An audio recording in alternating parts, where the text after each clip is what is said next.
हमें देखना चाहिए। स्टार्ट कर रहे हैं दोस्तों। तो हमारा ये सेकेंड पार्ट का जो वीडियो है उसके अंदर हमने देखना है कि कुछ नेक्स्ट MCQs। कल हम 38 MCQ देखा था, उसके आगे जा रहे हैं आज। Question number 39। ज़्यादा टाइम वेस्टिंग किए बिना हम आगे जा रहे हैं। Which reaction product is mentioned incorrectly. भाई यहाँ पे ऐसी कौन सी प्रोडक्ट है कि जो रिएक्शन है वो उसमें प्रोडक्ट गलत बनाई है। तो देखो सबसे पहला क्वेश्चन है आपका, पहला ऑप्शन है, उसके अंदर ये बेंजीन लिया और ये फिनॉल हो गया, मतलब ये फिनॉल है। मैं बना नहीं रहा हूँ अभी। निकल के प्रेजेंस में हम H2 डालेंगे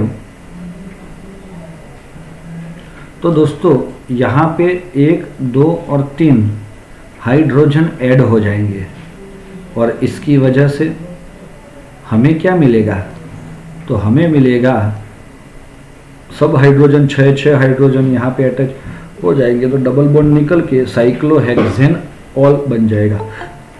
तो और ये हमें दिख रहा है ना, तो ये बिल्कुल सही बात है। पिक्रिक एसिड है ये हमारा, पिक्रिक एसिड।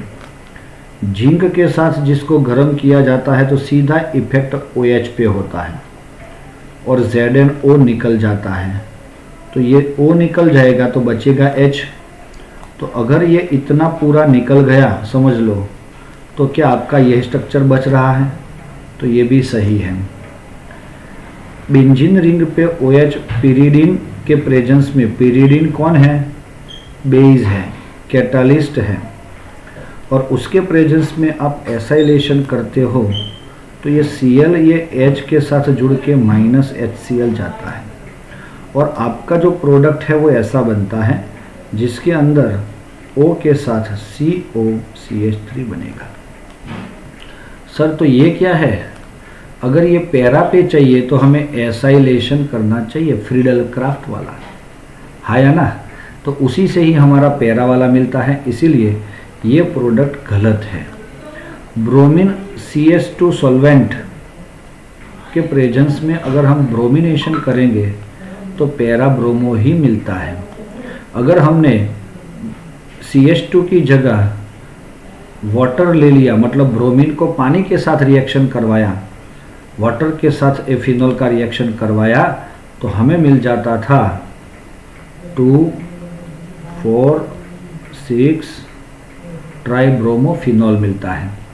तो दोस्तों ये दो चीज़ हो गई यहाँ पे, तो इसीलिए यहाँ पे CH2 है तो पैरा वाला बिल्कुल सही है, ये भी सही, ये भी सही और ये भी सही, लेकिन कौन गलत है, तो इनकरेक्ट प्रोडक्ट आपको C देता है। ओके दोस्तों, चलो आगे जा रहे हैं। Which compound does not gives Cannizzaro reaction. ये जितने भी MCQ आ रहे हैं ना, वो MCQ की थियरी भी इतनी ही इंपॉर्टेंट है। जैसे कि कैनिज़ारो जो रिएक्शन है उसको अगर हम समझना चाहते हैं तो मैं बता देता हूँ दोस्तों। कैनिज़ारो कौन दे सकता है, तो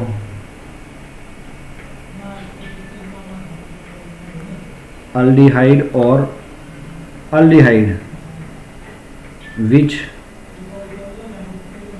हैवंट अल्फा हाइड्रोजन, जिसके पास अल्फा हाइड्रोजन नहीं होता वो सारे अल्डिहाइड आपको ये देते हैं।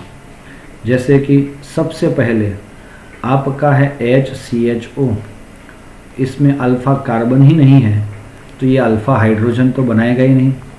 इसके दो मॉलिक्यूल एक दूसरे के साथ रिएक्ट होते हैं और एक का ऑक्सीडेशन और एक का रिडक्शन होता है, और ऐसे रिएक्शन को आप बोलते हैं डिस्प्रपोर्शन। चलो बेटा, इसका HCOO माइनस बनेगा और इसका मतलब CH2OH बनेगा, CH3OH, मतलब एक का ऑक्सीडेशन हुआ, दूसरे का रिडक्शन हुआ। कंसंट्रेट NaOH, ये तो उसके जैसा हुआ। किसके जैसा? कि भाई बुक के अंदर भी आप ओपन करके देख सकते हो दोस्तों। ये उसके क्रॉस अल्डर और अल्डर कंडेंसेशन का जो रिएक्शन है, डाइल्यूट NaOH लिया जाता है। यहाँ पे हमको क्या दिया गया? यस, कंसंट्रेट NaOH लिया गया है। तो ये दो चीज़ें आपको ध्यान में रखनी है और उसके अकॉर्डिंग आपको प्रोडक्ट बनानी है। तो एक तरह से ये सोडियम है ना, तो इधर सोडियम आएगा क्योंकि ये सोडियम सॉल्ट बनता है, कार्बोक्सिलिक एसिड का सोडियम सॉल्ट, और ये मिथेनॉल। ओके दोस्तों, सिमिलरली ऐसा यहाँ पे कौन सा अल्डिहाइड है कि जिसके पास अल्फा हाइड्रोजन नहीं है, तो वही कैनिज़ारो रिएक्शन नहीं देगा। समझ में आया? चलो, ये CHO कंटेनिंग कार्बन ये है, this is your alpha carbon पहले वाले ऑप्शन ए में, तो वो मिथाइल के साथ जुड़ा है, मिथाइल के साथ जुड़ा है, मिथाइल की यहाँ पे सीधा कार्बन हाइड्रोजन के साथ नहीं जुड़ा, इट गिव्स कैनिज़ारो रिएक्शन। ये अल्फा कार्बन इसका ये है, तो क्लोरीन, क्लोरीन एंड क्लोरीन, तो ये क्या करेगा कि भाई अल्फा पे हैलोजन जो दिख रहा है आपको, वो भी हाइड्रोजन नहीं है, इसीलिए वो भी वो होगा, अल्फा कार्बन पे हाइड्रोजन नहीं है उसके पास। It is also alpha carbon, तो इसके ऊपर भी हाइड्रोजन नहीं है। देखो, CHO containing this carbon has a hydrogen, so it cannot gives Cannizzaro reaction. क्या भाई? Cannizzaro reaction. कुछ समझ में आ रहा है दोस्तों? ये कैनिज़ारो रिएक्शन हुआ। बाकी सब में प्रोडक्ट अगर कोई पूछेगा तो ये जो पीछे वाला पार्ट है उसको मैं A बोल देता हूँ, तो ACOONA CH2OH, सब में सेम, सबका प्रोडक्ट A, मतलब ये जो पार्ट है ये, इसको मैं A बोल रहा हूँ, तो ये तो एज इट इज़ रहता है। CHO का COONA एंड CHO का CH2OH बनता है, तो ये प्रोडक्ट सबका कॉमन है। एक ही जगह जो लिया है आपने उसको रख के भी आप प्रोडक्ट बना सकते हो। दोस्तों एक बात सोचिए आपने, अगर कैनिज़ारो रिएक्शन पूछा गया आपको, तो इससे आप क्या कर सकते हो? कैनिज़ारो को अच्छे से कर सकते हो। जैसे कि कैनिज़ारो रिएक्शन पूछा तो आप डेफिनेशन भी लिखोगे। 4 एग्जाम्पल आपके सामने है, देखो ना, एक ये वाला, दूसरा, तीसरा, चौथा, सब आ गए इसमें। I think you got the answer. Which acid has a highest value of pKa? बेटा ये pKa का वैल्यू है is proportional to 1/Ka, is proportional to 1/H3O plus, is proportional to 1 acidic strength. हाँ, ये जो है एसिडिक स्ट्रेंथ वाली बात, उसके अंदर भी हमें पता चल जाना चाहिए कि pKa का जो वैल्यू है वो हमें हाईएस्ट लेना है। तो क्या बोलोगे? एसिडिक स्ट्रेंथ जिसकी कम है वो ज़्यादा क्या होगा? pKa उसके पास होगा। यस और नॉट? Yes sir. चलो, अब आपके पास यहाँ पे ये कार्बोक्सिलिक एसिड है ना, सब जगह पे क्या है? H ही है। H का क्या मीनिंग होता है? मिथाइल हो गया ना, CH3। अब ये आया आपका बेंजीन रिंग पे C⋯OH, ये आया HC⋯OH, ये आया Cl COOH। तो दोस्तों अब इनमें आपको आपका एसिडिक स्ट्रेंथ पता करना है कि भाई इनकी एसिडिक प्रॉपर्टी में किसकी ज़्यादा है और किसकी कम है। तो दोस्तों जिसकी एसिडिक प्रॉपर्टी ज़्यादा होती है, एक्चुअली कोई पूछेगा आपको तो किसकी ज़्यादा है, एरोमेटिक की कि एलिफेटिक की? पहले ये बताओ मुझे। पहले ये बताओ कि कौन सी वो ज़्यादा होगी, एलिफेटिक की एरोमेटिक? तो एलिफेटिक का एसिडिक स्ट्रेंथ ज़्यादा होगा, ऐसी बात है कि एरोमेटिक का?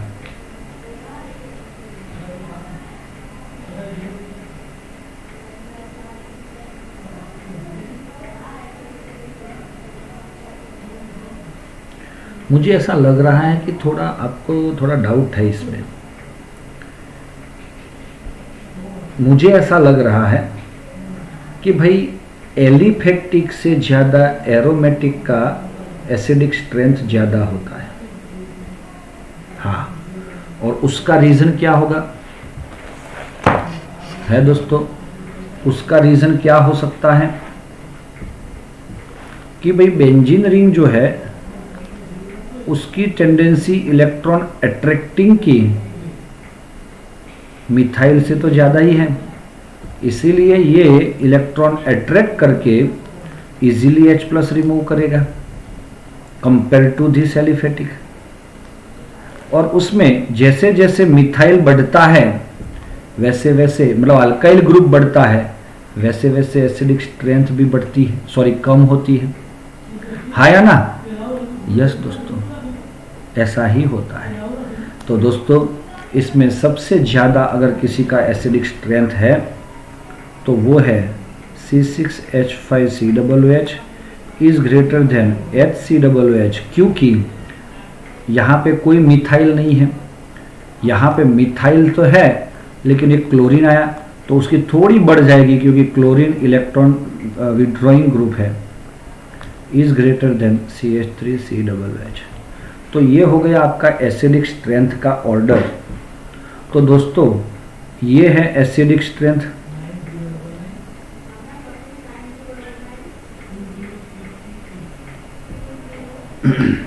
ये क्या हो गया? Acidic strength. और उसकी वजह से हमें क्या मिल गया? ये ग्रेटर ग्रेटर ग्रेटर होके CH3 ये सबसे ज़्यादा नहीं, सबसे कम लेस है, तो इसका pKa हाईएस्ट होगा। तो आपका आंसर कौन सा होगा दोस्तों? CH3COOH। ये क्लियर हुआ है दोस्तों? ध्यान में रखना। हाँ, मतलब क्लोरीन अगर आ जाता है तो उसकी एसिडिक स्ट्रेंथ बढ़ जाती है। अच्छा, ये भी यहाँ पे क्लोरीन आया तो इसकी भी इससे बढ़ जाएगी, ये भी लिख सकते हैं हम। जा रहे हैं आगे, तो ये इसमें तो ये आएगा ऐसे, ये इधर उधर, तो ये आपका आंसर है A. The number of sigma and pi bond in isophthalaldehyde. ये आइसोप्थेलाल्डिहाइड क्या है दोस्तों? आपने अल्डिहाइड देखा है? हाँ, थैलिक एसिड देखा है? हाँ सर। तो क्या नहीं देखा है? आइसोप्थेलाल्डिहाइड नहीं देखा है। तो दोस्तों CHO और CHO थैलाल्डिहाइड बोलते थे। अगर वो दोनों एक दूसरे के मेटा पोजीशन पे होंगे तो उसको आइसो बोल सकते हो आप, लेकिन आपको तो कोई मतलब नहीं है, थैलाल्डिहाइड से मतलब है, यही प्रोडक्ट रिएक्टेंट होगा आपका, कहीं पे भी हो कुछ फर्क नहीं पड़ता।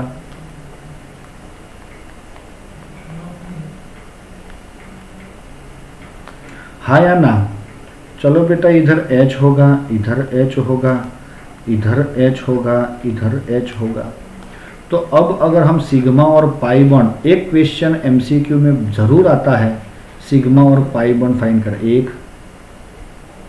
2 3 4 5 6 हो गए, 7 8 9 10 11 12 13 14 14 हो गए दोस्तों। ये 14, हाँ 14 15 16, तो ये 16 है सिग्मा बॉन्ड। और पाई बॉन्ड कितने हैं?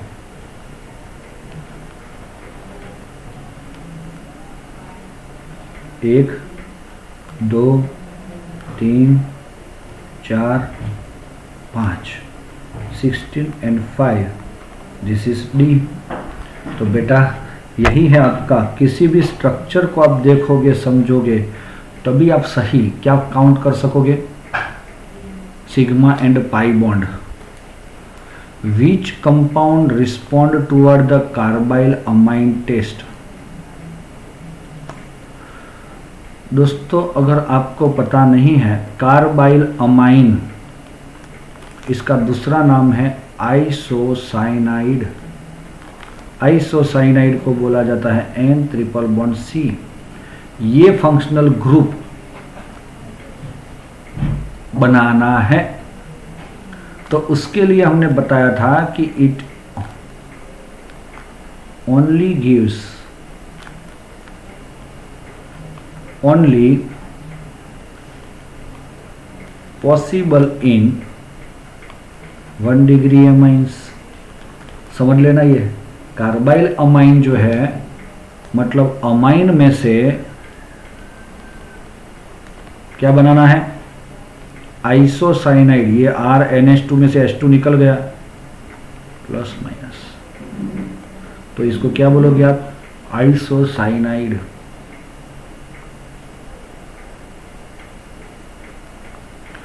चलो ओके हो दोस्तों। अब आपको सारे स्ट्रक्चर ड्रॉ करने पड़ेंगे। ए, पैरा मिथाइल बेंजाइल अमाइन। सुनो, व्हाट इज बेंजाइल अमाइन। देखो बेटा इसमें सब में आपको पेरेंट को पकड़ना है, अपने पेरेंट को तो पकड़ते हो लेकिन इसको भी पकड़ना है। कैसे, देखो बेंजाइल अमाइन का मतलब होता है बेंजीन रिंग पे CH2 NH2 benzyl amine, para पे मिथाइल। तो क्या ये आपको आइसोसाइनाइड दे सकता है, बाद में सोचते हैं। दूसरा ये N methyl O methyl ethane amine,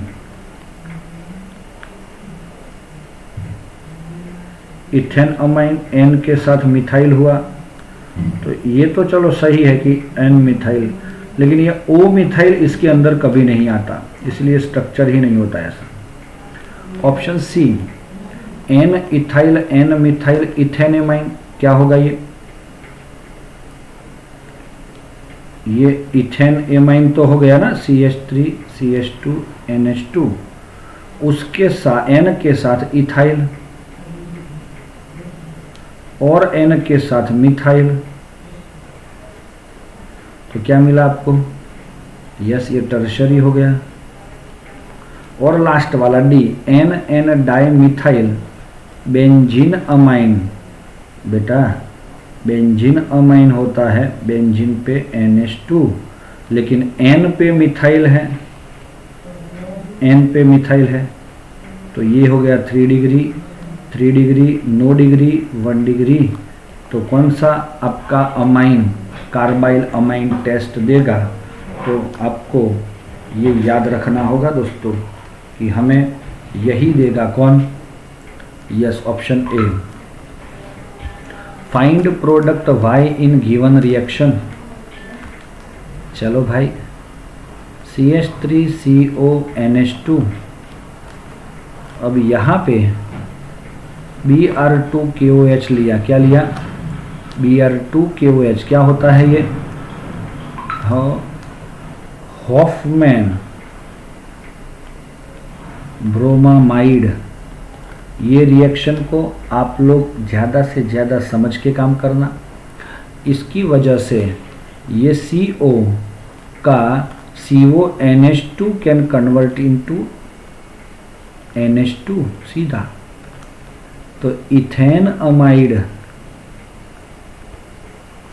to methane amine, तो ये X मतलब क्या हुआ, मीथेन अमाइन। और अब हम ये कर रहे हैं CHCl3QH। ये CHCl3QH क्या है दोस्तों, ये हो गई आपकी कार्बाइल अमाइन टेस्ट। तो बेटा क्या मिलेगा आपको, CH3N ट्रिपल बॉन्ड C। मतलब ये आगे वाले इक्वेशन में जो कार्बाइल एमाइन हमने लिखा इसके अंदर यूज होता है CHCl3 प्लस 3KOH। अब उसने 3 नहीं लिखा है तो कोई टेंशन नहीं लेना है। लेकिन आपको कुछ समझ में आया दोस्तों? हाँ, तो ये हो जाएगा मिथाइल आइसोसाइनाइड। तो ये हो गया Y। तो what is Y? You want a Y here. तो चलो बेटा कौन सा ऑप्शन सही है? CN cyanide, CN cyanide, NC isocyanide, NC isocyanide, लेकिन NC है एक ही कार्बन के साथ, इसीलिए आपका आंसर C सही होगा। आगे जा रहे हैं। Which of the following amine compounds does not give acylation reaction? भाई एसाइलेशन कौन नहीं देता? हाँ, एसाइलेशन मतलब अभी ही मैं बता देता हूँ, RCOCl के साथ रिएक्शन करना, इसका एक H जाएगा और एक Cl जाएगा, HCl बन के RNHCO R dash, RNRH plus R dash C double bond OCl, HNaCl,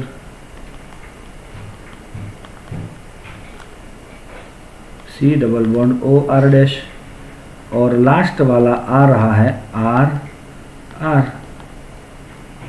RCOCl minus HCl।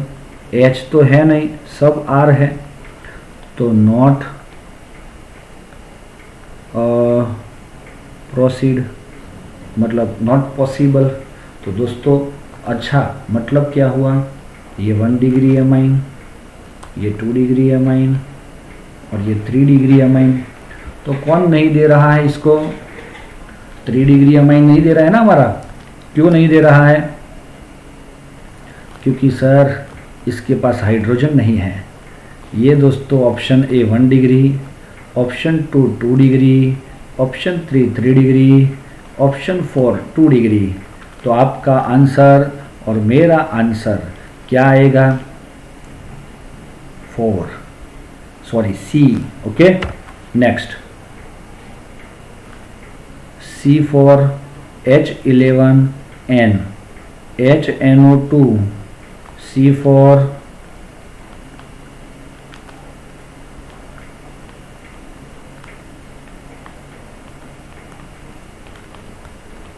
1 degree alcohol, then the compound C4H10N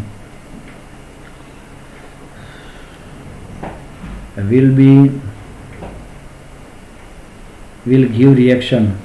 तो बेटा ये कौन सा रिएक्शन हुआ? HNO2 के साथ रिएक्शन करना है तो डायएजोटाइजेशन होता है। NaNO2 या N2HCl लेके भी काम कर सकते हो, या तो HNO2। हॉफमैन ब्रोमेमाइड में Br2 प्लस NaOH, अमोनोलिसिस में अमोनिया के साथ आइसोसाइनाइड बनाना है तो CCl3 CHCl3KOH। तो ये सब रिएजेंट होते हैं। यहाँ पे क्या लिया उसने? HNO2। तो आप क्या बोलोगे? ये कौन सा है? Diazotisation. Number of chiral carbon in glucose molecule, बोलो दोस्तों कितने हैं? उसके लिए आपको ग्लूकोज का फॉर्मूला पता होना चाहिए। CHO पहले कार्बन पे और लास्ट कार्बन पे CH2OH रहता है।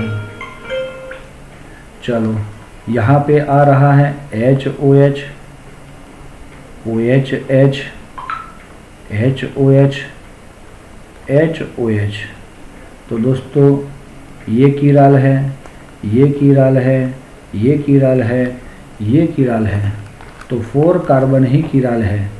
ये जो है लास्ट वाला उस पर 2 हाइड्रोजन हुए, ये जो है उसमें डबल बॉन्ड से तो O के साथ जुड़ा, इसीलिए ये नहीं है। तो ये 2 हाइड्रोजन इसलिए ये भी नहीं है। बाकी ये 4 है, तो हमारा आंसर हो जाएगा 4, option A. Which amino acid does not have a primary amine, that is our proline. दोस्तों बुक ओपन करो आप अपना, बुक के अंदर देखो पेज नंबर 422 पे टेबल दिख रहा है, उसमें 20 नंबर का मॉलिक्यूल है प्रोलिन।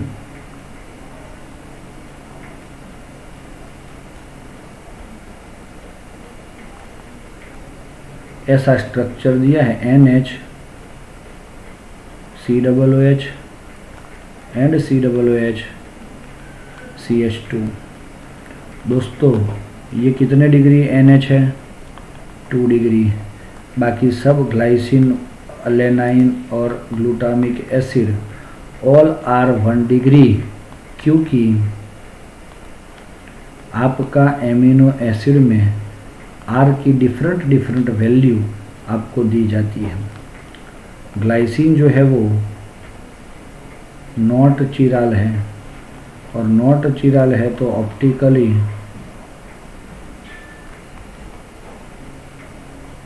इनएक्टिव, क्योंकि R का वैल्यू उधर क्या होता है H। कोई बात नहीं दोस्तों, ये अगर इसमें ऐसा क्वेश्चन है तो दूसरा ये ग्लाइसाइल वाला इस बार आने के चांसेस भी है। ये 2 MCQ खास बनता है इसमें से, रिवीजन के दौरान भी एक बार डिस्कशन हुआ था। Which heterocyclic base is absent in DNA,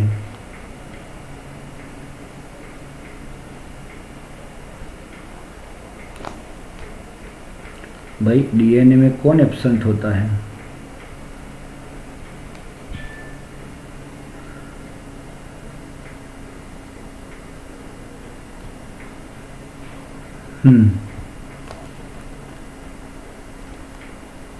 A, G, C, T, U, ये जो है वो DNA में होते हैं।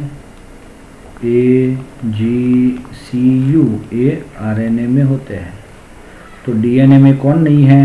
U नहीं है। U means uracil, G means guanine, A means adenine, T means thymine, C means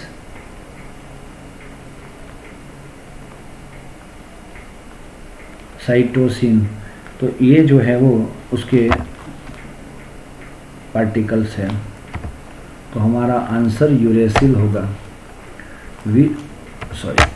glucose does not react with, भाई ग्लूकोज ये थियरी भी है ना आपका। हाँ, ग्लूकोज का ये स्ट्रक्चर मैं आपको फटाफट से रिवाइज करवाता हूँ, कैसे आपको याद रखना है वो। इसमें 5 रिएक्शन हैं। पहला लीनियर है, 6 कार्बन, हेक्सेन बनता है, तो कंसंट्रेट HI से रिएक्शन करेंगे तो हेक्सेन बनेगा। दूसरा रिएक्शन है, दूसरा में क्या है? तो दोस्तों ग्लूकोज का रिएक्शन हम करते हैं HCN एंड NH2OH, तो कार्बोनिल ग्रुप हो जाएगा, है ना। तीसरा HI के साथ, तीसरा है Br2 वाटर, और चौथा है CH3CO ट्वाइस O, और पांचवा है कंसंट्रेट HNO3। चलो HCN है NaHSO3 है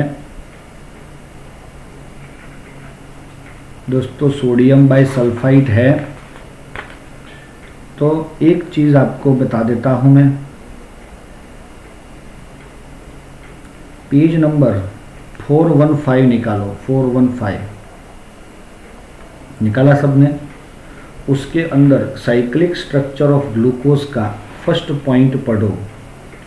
Despite having the aldehyde group, glucose does not get skiff taste and it does not form hydrogen sulphide addition product with NaHSO3। कौन सा आंसर है आपका? ये है।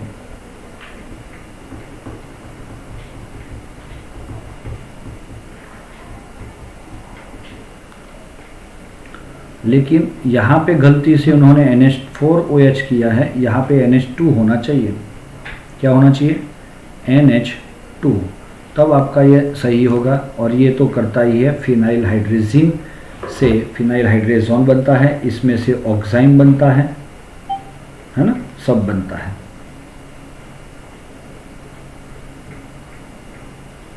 ओके बेटा, क्लियर है? ये समझना है। मेरे ख्याल से सारे MCQ हमारे हो गए हैं। अब हमें थोड़ा सा इसके ऊपर फोकस करके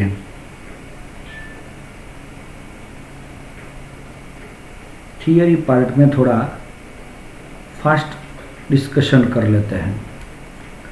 चलो, question number 1, state 2 difference of point between metallic and ionic crystalline solid. Metallic and ionic crystalline solid. तो बेटा ये तो आपका फर्स्ट चैप्टर हो गया ना। देखो कितना इजी क्वेश्चन है वो टेबल वाला, जिसमें से हमें क्या मिलता है कि भाई हमारा क्रिस्टलाइन सॉलिड है, उसके अंदर मेटालिक भी है और आयोनिक भी है कि नहीं? उसके अंदर मेटल की बात अगर होती है तो उसके एग्जाम्पल आपको Fe, Ag, Cu, Zn etcetera ले सकते हो। इसके अंदर NaCl, KCl है ना, MgO, ZnS, CaF2 वगैरह ले सकते हो। इसके अंदर मेटालिक अगर क्रिस्टल है तो उसका जो प्रॉपर्टी है वो ले लो, है ना। ये हार्ड है, कैसा है? हार्ड है। एंड वो क्या है? डक्टाइल एंड, है ना, उसकी डक्टाइल। एंड दूसरी कौन सी प्रॉपर्टी है? मेलिएबल। दूसरा ये हार्ड है लेकिन ब्रिटल है। तो ये 2 पॉइंट तो हो गए। फिर उसकी इलेक्ट्रिसिटी में कंडक्टिविटी की बात करो, they are conductor, they are non conductor in solid state but in liquid और aqua state they are conductor. तो समझ में आया बेटा? ये मेटल की बात है, Fe, Fe, Fe, Fe, Fe। ये आयन की बात है, Na plus Cl minus Na plus Cl minus Na plus Cl minus Na plus. तो क्या हुआ? ये आयोनिक, इसमें आयन्स होते हैं, जो पार्टिकल्स होते हैं वो दे आर आयन्स। और उसमें ये 2 बढ़िया तरीके से आप इजीली लिख सकते हो दोस्तों इसको।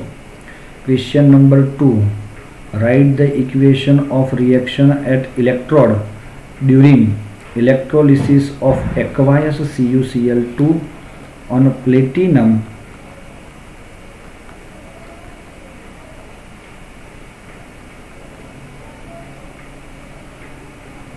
चलो, ये कौन से चैप्टर का हुआ? हमारा चैप्टर नंबर 3 कि अगर हम एक्वायस क्या लेंगे?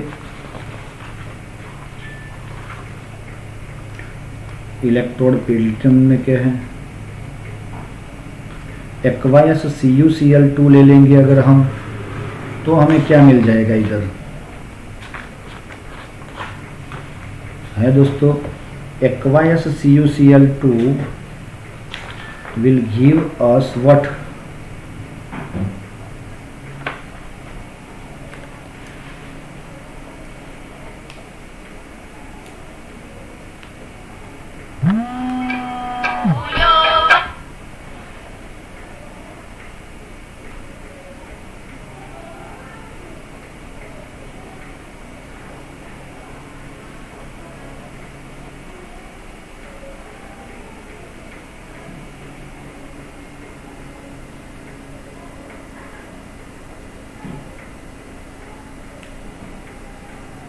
चलो दोस्तों, हमने अगर एक्वायस CuCl2 लिया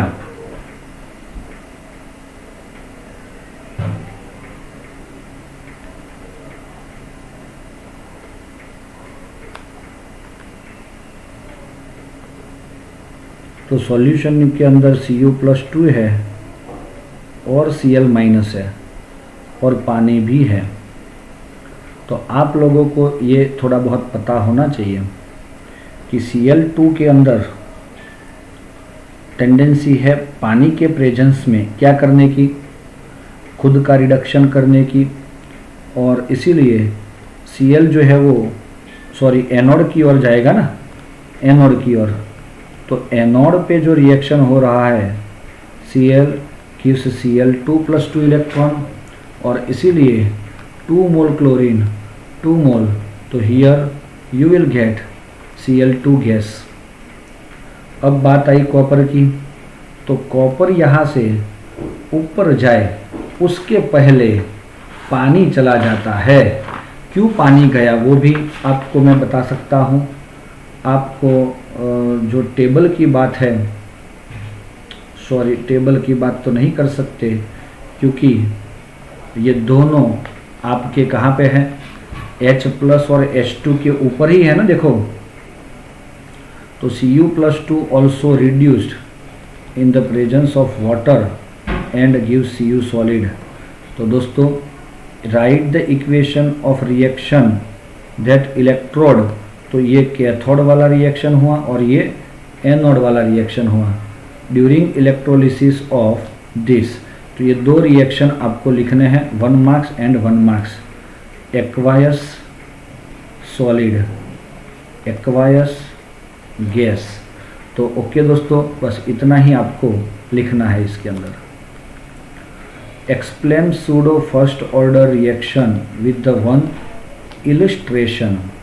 भाई सूडो फर्स्ट ऑर्डर का मतलब क्या होता है कि ऐसा रिएक्शन जो होता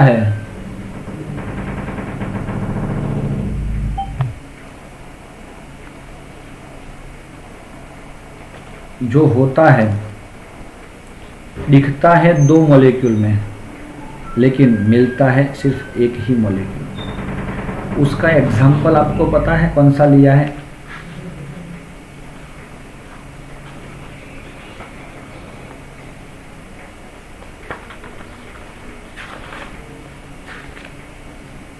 ईस्टर लिया था मेरे ख्याल से, CH3 COO2H5। जब उसका हाइड्रोलिसिस करेंगे H+ के प्रेजेंस में तो बेटा ये बॉन्ड ब्रेक होगा। C on the page number 112। देखो एक इलस्ट्रेशन मतलब सबसे पहले आपको ये रिएक्शन लिखना है उसके अंदर अच्छे से।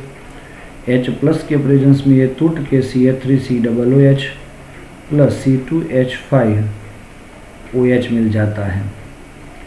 अब क्या हुआ ये, इससे हमें क्या मिलता है? एडजस्टमेंट तो करना पड़ता है ना दोस्तों।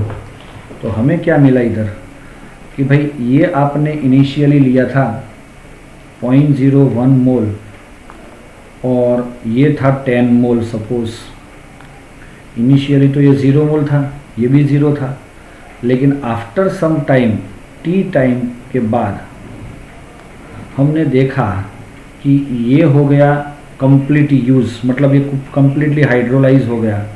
तो ये हो गया 0.01 में से 0.01 यूज़ हो गया, इसीलिए 0 मोल बच गया। और ये 10 में से 0.01 मोल यूज़ हुआ तो 9.99 जितना मोल बच गया, और ये बना 0.01 एंड 0.01, क्योंकि ये 1 मोल है और ये 1 मोल ही यूज़ होगा, 1 मोल बनेगा और 1 मोल ये बनेगा। तो उसके अकॉर्डिंग हम क्या लिख सकते हैं? अब अगर हम रेट लिखना चाहते हैं तो हम क्या लिखेंगे? K into Easter into H2O, yes और नॉट। लेकिन H2O का कंसंट्रेशन हमने बहुत ज़्यादा लिया था 10 मोल, और वो कम होके 9.99 विच इज़ ऑलमोस्ट 10, मतलब उसका कंसंट्रेशन कांस्टेंट रहता है। तो इसको हम क्या करते हैं?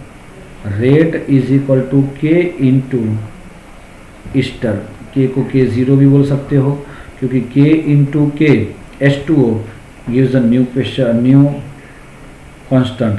अब बेटा देखो इधर मैं आपको जो बताना चाहता हूँ वो यहाँ पे अगर देखेंगे तो 1n1 पार्ट था, उसका पावर था, तो इसका ऑर्डर क्या था, 1 + 1 = 2 था, सेकेंड ऑर्डर, लेकिन after reaction is the first order, और इसीलिए हमारा ये रिएक्शन फर्स्ट ऑर्डर रहता है। और ऐसे फर्स्ट ऑर्डर को हम सूडो फर्स्ट ऑर्डर बोलते हैं, क्योंकि वो फर्स्ट ऑर्डर दिखता है लेकिन होता नहीं है। दूसरा भी एक एग्जांपल है, देखो, इन्वर्जन ऑफ शुगर है कि नहीं, तो वो दोनों में से किसी एक को लिख के ये पूरा एक्सप्लेन कर सकते हो।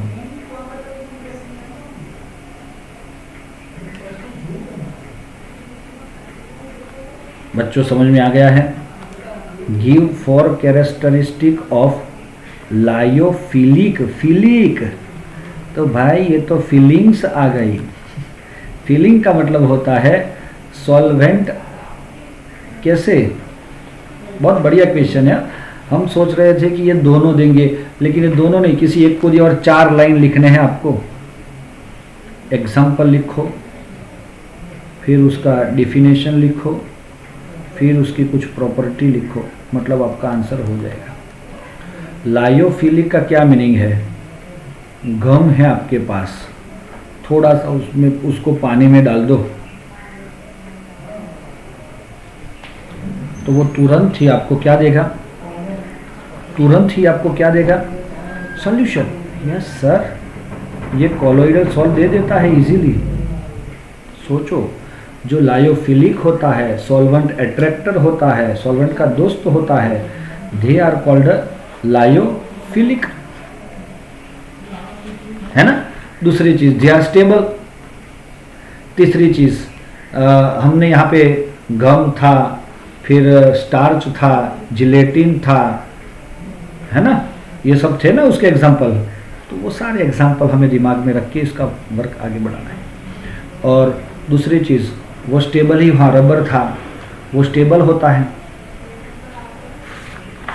क्या होता है? वो स्टेबल होता है। रिवर्सिबल है ये, क्योंकि एक बार पानी को उबाल के निकाल दोगे तो ये वापस पानी डालने के बाद मिल जाता है। तो सिंपल है, एकदम सिंपल है। लायोफोबिक अगर पूछ लिया तो उससे पूरा अपोजिट है। सोना, चांदी, प्लेटिनम के सॉल अगर आपको बनाने हैं तो उसके लिए स्पेसिफिक प्रोसेसेस करनी पड़ती है। बनाने के बाद भी अगर उसको स्टेबल बनाना है तो उसमें इलेक्ट्रोलाइट यूज़ किया जाता है, स्टेबलाइजर यूज़ किया जाता है। अगर वो स्टेबलाइजर का प्रोपोर्शन थोड़ा बढ़ जाता है तो वो क्या हो जाता है? हाँ, अगर स्टेबलाइजर थोड़ा बढ़ जाएगा तो उसका क्या बोलते हैं उसको,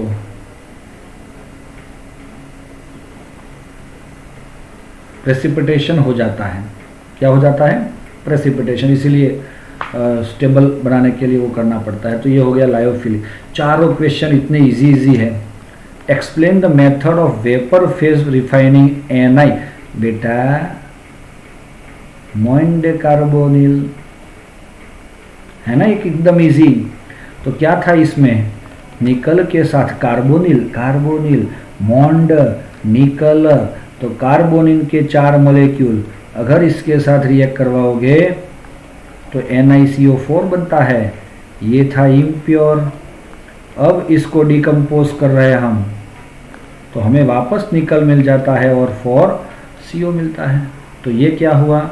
प्योर निकल। दोस्तों ये वेपर फेज है, ये गैस बनता है, इसीलिए वेपर फेज जो है ना वो ये है कि आपके पास जो मेटल है निकल, उसको पहले वेपर फेज में प्यूरिफाइड करके डिकम्पोज करके बना रहे हो। तो उसको याद रखने के लिए आप क्या करोगे? बस खुद मोनी याद रखना था, हमने बताया था मोनी रखना था ना याद। अब वो मोनी तो याद रह गया है, और टेम्परेचर वगैरह 330 to 350 केल्विन, और इसका है 450 to 470 केल्विन। बस टेम्परेचर ही तो है, बाकी की कथा लिख सकते हो आप। कितना इजी है। अगर आप टेक्स्ट बुक खोलो 165 तो है उसमें, देखो 2 लाइन लिखनी है, 3 लाइन, और 2 इक्वेशन देने हैं। इतना छोटा क्वेश्चन है और इतना छोटा ही आता है। Draw the geometrical structures of pyrophosphoric acid and peroxo disulphuric acid. भाई ये बहुत बढ़िया चीज़ है, बहुत सारे स्ट्रक्चर तो हमने याद रख लिए हैं, लेकिन इसमें से अभी ये मिलना हमारे लिए चैलेंजिंग जॉब होगी। मैं समझाता हूँ, देखो हमें किसी भी स्ट्रक्चर को याद रखना है नाम से, इसीलिए चलो क्या है ये सर, फॉस्फोरिक एसिड, तो उसका फॉर्मूला तो H3PO4 होता था। ये पायरो का मतलब तो 2 सर ने बताया था, तो 2 फॉस्फोरिक एसिड एक दूसरे के साथ जुड़ जाएंगे तो पायरोफॉस्फोरिक एसिड मिल जाएगा। और फॉस्फोरिक एसिड में OH OH OH था, और वही फॉस्फोरिक एसिड में यहाँ पे भी OH OH OH है। अब ये दोनों एक दूसरे के साथ जुड़ के पानी का मॉलिक्यूल निकल के मिल जाता है H4P2O7, that is your pyrophosphoric acid. तो स्ट्रक्चर ही तो ड्रॉ करना है आपको, ऑक्सीडेशन नंबर भी अगर फाइंड करोगे तो पता चलेगा। पर ऑक्सो डाइसल्फ्यूरिक एसिड ये क्या होता है, और ऑक्सो डाइसल्फ्यूरिक एसिड ये क्या होता है। तो देखो दोस्तों, डाइसल्फ्यूरिक एसिड की बात है तो सल्फ्यूरिक एसिड का फॉर्मूला होता है H2SO4। डाई मतलब 2, लेकिन उसमें पर होना मतलब पेरोक्साइड होना है। पेरऑक्सो का मतलब है पेरोक्साइड, डाई का मतलब है 2 होना। तो दोस्तों ऐसी तरीके से हम अगर सोचेंगे तो इधर हमें मिल जाता है OH और OH। देखो इधर बेटा, OH OH, ये सल्फ्यूरिक एसिड के 2 मॉलिक्यूल आए। अब यहाँ से पेरोक्साइड के अंदर ऐसे O होना चाहिए, तो ये हो गया H2S2O8। It is also called a Marshall acid. ये इसकी ज़रूरत नहीं है, इसकी भी ज़रूरत नहीं है, सिर्फ स्ट्रक्चर चाहिए आपको। 2 मार्क्स में 2 स्ट्रक्चर, इतना ही लिखना है आपको। हाँ, अगर मार्शल एसिड के नाम से पूछा तो भी वो लिख सकते हो। पायरो का मतलब समझ गए होंगे तो ये लिख सकते हो। ओके है दोस्तों। Give reason aqueous solution of CuSO4 is colored while ZnSO4 is colorless। बेटा in CuSO4 Cu+2 is present and in ZnSO4 Zn+2 is present। अब इसका इलेक्ट्रॉनिक कॉन्फ़िगरेशन देखेंगे हम, तो 3D एंड 4s।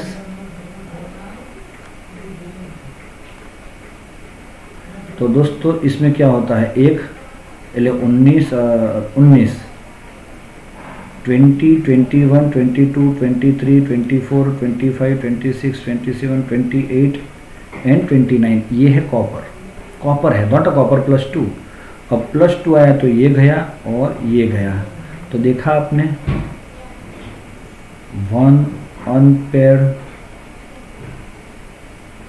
इलेक्ट्रॉन। अब ये देखो Zn, तो 1 2 3 4 5 6 7 8 9 10, +2 में ये जाएंगे, नो अनपेयर इलेक्ट्रॉन। और याद रखना, for colour solution unpaired electron is required, और इसीलिए ये आपका ZnSO4 का सॉल्यूशन कलरलेस है और Cu+2 CuSO4 का सॉल्यूशन कलर्ड है। चलो समझ में आया बेटा आपको।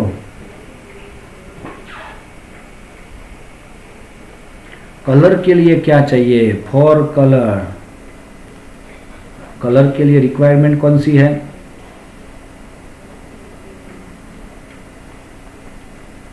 Unpaired electron required. ओके, तो इसकी जरूरत है सबसे ज्यादा हमें। Describe the method use for the concentration of sulphur containing और।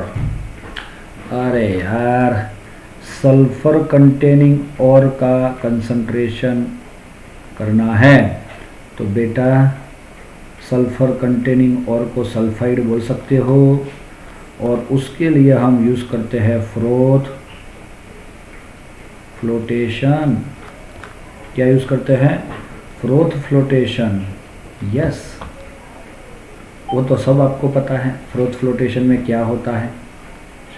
सुनो दोस्तों, एक बीकर लिया जाता है, मस्त लिखना है ना आपको अच्छे से। उसमें पानी ले लिया हमने अपनी और इसके अंदर डाल दी।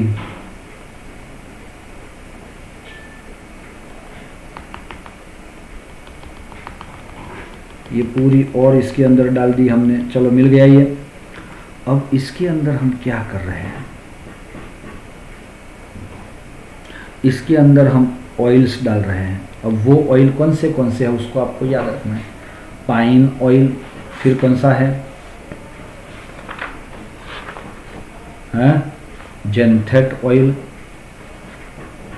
देखा दोस्तों आपने, ये 8 में तो 2 क्वेश्चन तो एक ही चैप्टर के हैं, और जो इम्पोर्टेंट है उससे बाहर का कोई है, फैटी एसिड्स ले सकते हैं हम, है ना।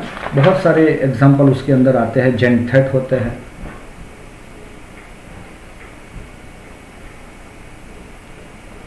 They are called collector. हाँ, या तो हम बोलते हैं कि जो फ्रोथ को बढ़ाने वाले हैं वो, और उसके बाद उसके अंदर स्टेबलाइज़र यूज़ किया जाता है। स्टेबलाइज़र के अंदर कौन होता है? आपको एनिलीन एंड क्रेसोल, इसके अंदर शायद एग्जांपल दिए हैं, लास्ट में देखा ना, एनिलीन एंड क्रेसोल। तो ये है स्टेबलाइज़र।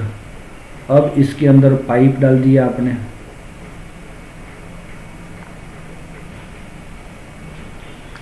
और यहाँ से एयर पास कर रहे हैं। तो दोस्तों यहाँ से पूरा ये सॉल्यूशन क्या होगा? एकदम मिक्स होगा, और उसकी वजह से यहाँ पे ये क्या मिलेगा आपको? फ्रोथ मिलेगा, और फ्रोथ के सरफेस पे आपका और चला जाएगा, है ना। और नीचे क्या बचेगा? आपका गैंग बचेगा। गैंग माने के कचरा ऑफ द और, तो वो इसको अगर हम निकाल के बाहर निकाल के उसको ड्राई कर लेंगे तो हमें क्या मिल जाएगा? ये प्योर सल्फाइड और मिलेगा। इसके अंदर आपको बाकी का कुछ नहीं लिखना है कि भाई वो डिप्रेसेंट एजेंट H यूज़ करते हैं, जैसे 2 सल्फाइड के और होते हैं तो NaCN यूज़ किया जाता है, जो क्या करता है PbS और ZnS में से ZnS के साथ रिएक्शन करके वो ZnCN का एक कॉम्प्लेक्स बना के वो सॉल्यूबल कॉम्प्लेक्स बनता है। यहाँ पे और में फ्रोथ में हमें सिर्फ PbS मिलता है। एक MCQ बन सकता है उसमें से। Okay, give equation of reaction of preparation of benzyl alcohol. क्या है दोस्तों? Equation of reaction of preparation of benzyl alcohol from toluene, 2 step. बेटा फ्रॉम टोल्यूइन का क्या मीनिंग है? आपका इनिशियल ये हो गया आपका कन्वर्जेशन 2 मार्क्स में। ये टोल्यूइन लिया और यहाँ पे आपको बताया बेंजाइल अल्कोहल। ऊपर क्या आएगा दोस्तों, बताओ जल्दी।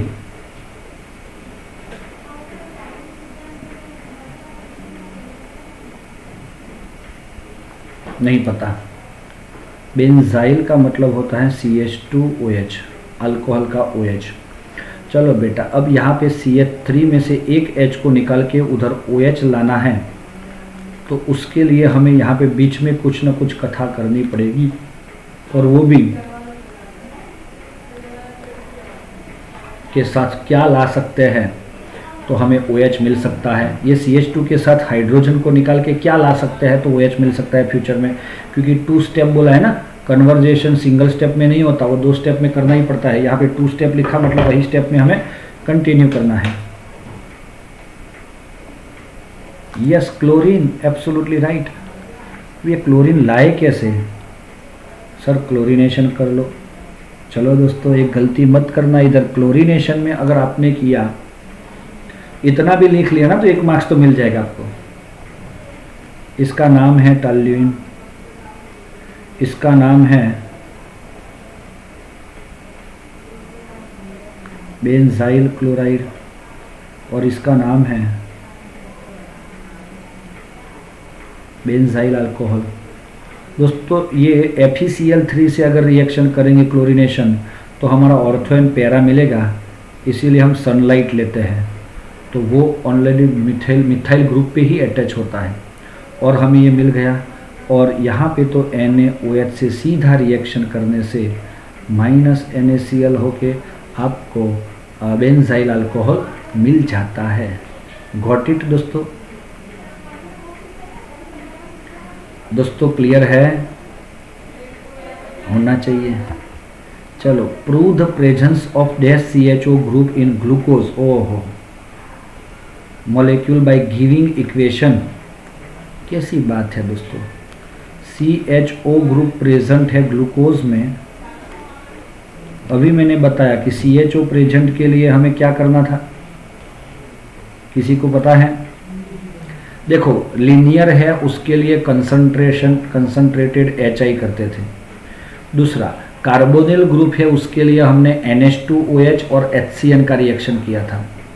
और तीसरा, अब वो तो पता चल गया कि कार्बोनिल है, लेकिन अल्डिहाइड है उसके लिए Br2 वाटर यूज करते थे, तो COOH बन जाता था CHO की जगह। हाँ या ना? तो इसको बोला जाता है ग्लूकोनिक एसिड और ये क्या था? ग्लूकोज। तो दोस्तों इससे भी हमें पता चल जाता है, यहाँ पे CHO में से COOH बना। Br2 is a mild oxidizing agent, so we can say dash CHO is present in glucose। सिर्फ इतना लिखने के 2 मार्क्स। लिखने के बाद थोड़ा सा लिखो, मैंने जो सेंटेंस बोला वो, तो आपको भी तुरंत समझ में आ जाएगा कि यस दैट इज क्लियर है दोस्तों। Then next question, explain carbylamine reaction with 1 illustration. वो तो ऑलरेडी मैंने कर लिया है, RNH2 लिख रहा हूँ क्योंकि ये 1 डिग्री में ही होता है, वो अभी बात हुई हमारी। और ये एक ही स्टेप में क्लोरोफॉर्म प्लस 3KOH। 3KOH क्यों लिया जाता है? ये 3 क्लोरीन 3K के साथ 3KCl डेल्टा करना है, आवश्यक है। और 2H और 1 H, मतलब 3 H इधर ना, एक इसका H, इसके 3 H और इसके 2 H माइनस 3H2O, तो वहाँ पे कुछ बचना ही नहीं चाहिए। तो इसने 2 बॉन्ड बनाए, एक इलेक्ट्रॉन पेयर देके तीसरा बॉन्ड भी बनाया, किसके साथ? तो बचा हुआ कार्बन के साथ। प्लस और माइनस आइसोसाइनाइड और ये 1 डिग्री अमाइन है। ये क्लियर है? तो आपको 1 इलस्ट्रेशन लिख के उसका सेंटेंस एक्सप्लेन करना है, बस कुछ ज़्यादा नहीं करना। अब आप बहुत सारे उसके अंदर रिएक्शन लिखते हो तो उसके कोई मान्य नहीं रखता।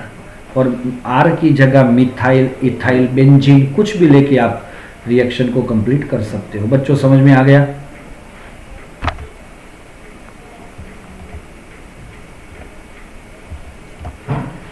है ना? चलो अब देखते हैं लास्ट क्वेश्चन आज का। State the structure of 2 different dipeptide obtain from देखो देखो, बहुत बढ़िया क्वेश्चन। 2 डिफरेंट डाइपेप्टाइड, ये तो बायोलॉजी का टॉपिक आया।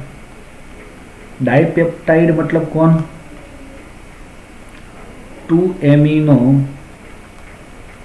एसिड अगर रिएक्ट करते हैं, कंबाइन होते हैं, तो हमें डाइपेप्टाइड मिलता है। ओके, कौन कौन है? ग्लाइसिल, एलेनाइन। अब आप सर हमें इसका स्ट्रक्चर ही याद नहीं रहता। आपको मैंने बोला है कि ग्लाइसिन, एलेनाइन ये दोनों को तो कंपलसरी याद रखना है। R C COOH H NH2 ये एसिड और ये एमिनो दोनों ग्रुप इसमें प्रेजेंट है, इसीलिए इनको एमिनो एसिड बोला जाता है, हमें पता है। अब यहाँ पे if R is equal to H तो वो ग्लाइसिन है, और R is equal to CH3 तो ये है La9। चलो समझ में आ गया अभी मतलब क्या हुआ।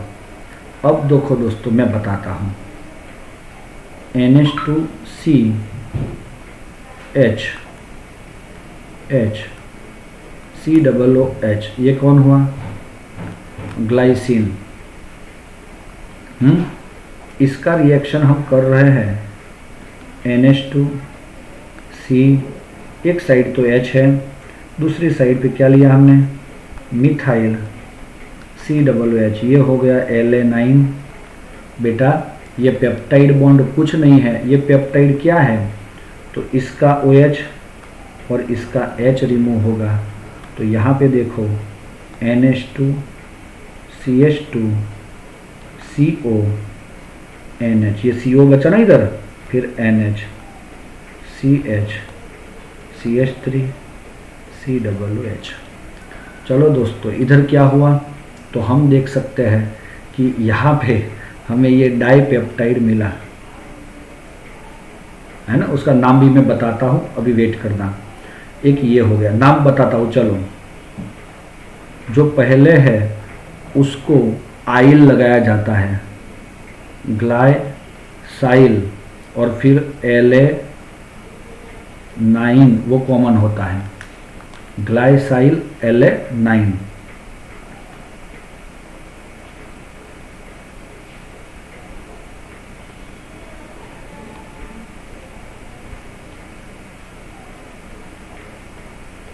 पहले मैंने La9 लिया और फिर लिया ग्लाइसिन। आपको क्या लगेगा कि सर इसमें क्या फ़र्क पड़ जाता है, तो बेटा बहुत बड़ा फर्क पड़ जाता है।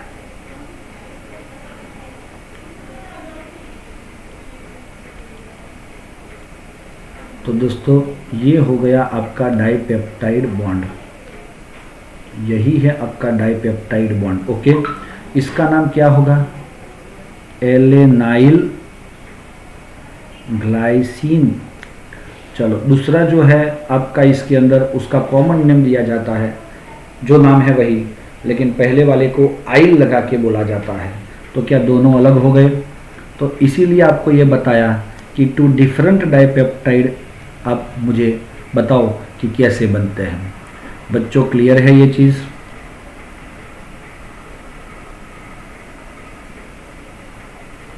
हेलो, अगर क्लियर है तो हम वापस कल मिलेंगे, उसमें section B and section C का जिक्र करेंगे। ओके दोस्तों, किसी को कुछ डाउट्स है तो वो मुझे पूछ सकता है। अपने दोस्तों को भी ये लिंक मैं भेजूँ, उसको शेयर करना दोस्तों।